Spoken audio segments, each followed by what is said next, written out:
بسم اللہ الرحمن الرحیم قال النبی صلی اللہ علیہ وسلم لو کان بعدی نبی لکان عمر صدق النبی صلی اللہ علیہ وسلم۔ جو ہی اسلامی سال کی ابتدا ہوتی ہے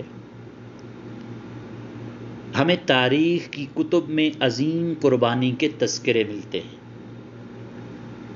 اور وہ قربانی بھی کسی عام شخصیت کی نہیں، بلکہ وہ قربانی سسر رسول خدا، خلیفۃ المسلمین، امام المؤمنین، داماد حیدر کرار، امام عدل و انصاف، خلیفہ ثانی سیدنا عمر فاروق رضی اللہ تعالی عنہ کی شہادت ہے۔ آپ رضی اللہ تعالی عنہ کو مصلی امامت پر، مصلی رسول پر بحالت نماز شہید کر دیا گیا۔ آپ وہ عظیم شخصیت اور وہ عظیم صحابی ہیں جن کے لیے اللہ کے حبیب صلی اللہ علیہ وسلم نے دنیا ہی میں جنت کی بشارت سنا دی تھی۔ اللہ کے حبیب صلی اللہ علیہ وسلم نے فرمایا عمر فی الجنہ، عمر جنتی ہے۔ وہ عظیم صحابی جن کے لیے آقا صلی اللہ علیہ وسلم نے کعبے میں رو رو کر دعائیں مانگی کہ یا رب عمر بن خطاب سے اسلام کو عزت عطا فرما، اسلام کو قوت عطا فرما۔ اللہ کے حبیب صلی اللہ علیہ وسلم کی دعاؤں کا ثمر سیدنا عمر بن خطاب رضی اللہ تعالی عنہ اسلام قبول فرما لیتے ہیں۔ اسی وجہ سے باقی صحابہ مرید رسول ہیں، جبکہ عمر بن خطاب رضی اللہ تعالی عنہ مراد رسول ہیں۔ رسول اکرم صلی اللہ علیہ وسلم نے فرمایا کہ حق عمر کے ساتھ ہوگا۔ فرمایا عمر معنی وانا مع عمر والحق بعدی مع عمر حیث کان، کہ میں عمر کے ساتھ ہوں اور عمر میرے ساتھ ہے، اور میرے بعد حق عمر کے ساتھ ہوگا۔ سیدنا ابن عباس رضی اللہ تعالی عنہ سے روایت ہے کہ رسول کریم صلی اللہ علیہ وسلم ایک دن سیدنا عمر بن خطاب رضی اللہ تعالی عنہ کی طرف دیکھ کر مسکرا رہے تھے۔ پھر حضور اکرم صلی اللہ علیہ وسلم نے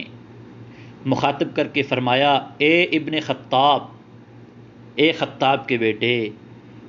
اتدری لم تبسمت الیک، کیا تم جانتے ہو کہ میں تمہاری طرف دیکھ کر کیوں مسکراتا رہا ہوں؟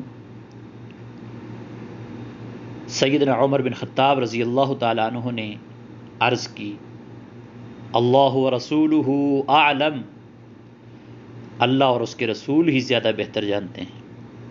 اللہ کے حبیب صلی اللہ علیہ وسلم نے ارشاد فرمایا ان اللہ عز وجل نظر الیک بالشفقۃ والرحمۃ لیلۃ عرفہ وجعلک مفتاح الاسلام، کہ اللہ تعالیٰ نے آپ کی طرف عرفہ کی رات رحمت اور شفقت کی نگاہ فرمائی اور آپ کو اسلام کی کنجی قرار دیا۔ آپ صلی اللہ علیہ وسلم نے فرمایا لو کان بعدی نبی لکان عمر، میرے بعد اگر کوئی نبی ہوتا تو وہ عمر ہوتا۔ حضرت عمر بن خطاب رضی اللہ تعالی عنہ وہ عظیم خلیفہ تھے، وہ عظیم صحابی تھے کہ آپ منبر پر خطبہ دے رہے ہوں اور رعایا کو اتنا حق حاصل تھا کہ کھڑے ہو کر آپ کے خطبہ کو روک کر آپ پر سوال یا اعتراض کیا جا سکتا تھا کہ اے عمر، یہ جو لباس آپ نے پہنا ہوا ہے یہ لباس کہاں سے آیا؟ سیدنا عمر بن خطاب رضی اللہ تعالی عنہ وہ عظیم خلیفہ تھے جو آدھی دنیا پر اسلامی سلطنت قائم کر چکے تھے، اسلامی خلافت کو قائم کر چکے تھے، اسلامی نظام قائم کر چکے تھے، لیکن راتوں کو آپ گلیوں میں چکر لگایا کرتے تھے کہ کوئی مسکین، کوئی غریب عمر بن خطاب کی رعایا میں ایسا نہ ہو جو رات کو بھوکا سو جائے، اور فرماتے تھے کہ اگر ایک کتا بھی بھوکا مر گیا تو قیامت کے دن عمر بن خطاب سے اس کے بارے میں بھی سوال ہوگا۔ وہ عظیم صحابی 27 ذو الحج کو مسجد نبوی میں مصلی رسول پر امامت کے فرائض سر انجام دے رہے ہیں، نماز پڑھا رہے ہیں۔ بحالت نباز ابن سبا کے ٹولہ نے، مجوسیوں کے ٹولہ نے آپ رضی اللہ تعالی عنہ پر وار کر دیا۔ زہر سے بجھا ہوا خنجر، زہر آلود خنجر آپ کی پیٹھ میں گھونپ دیا گیا، اور یہ عظیم خلیفہ،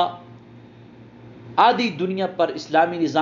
نظام قائم کرنے والا خلیفہ، یکم محرم الحرام کو دنیا سے رحلت فرما گیا۔ اور آج بھی اللہ کے محبوب محمد الرسول اللہ صلی اللہ علیہ وسلم اور ثانی اثنین عمر بن خطاب رضی اللہ تعالی عنہ کے عظیم ساتھی سیدنا ابوبکر صدیق رضی اللہ تعالی عنہ کے ساتھ آج بھی آرام فرما ہیں۔ میری دعا ہے کہ اللہ رب العزت ہم سب کو ان کے نقوش قدم پر چلنے کی توفیق نصیب فرمائے، ان کی عظمتوں کا پھریرا،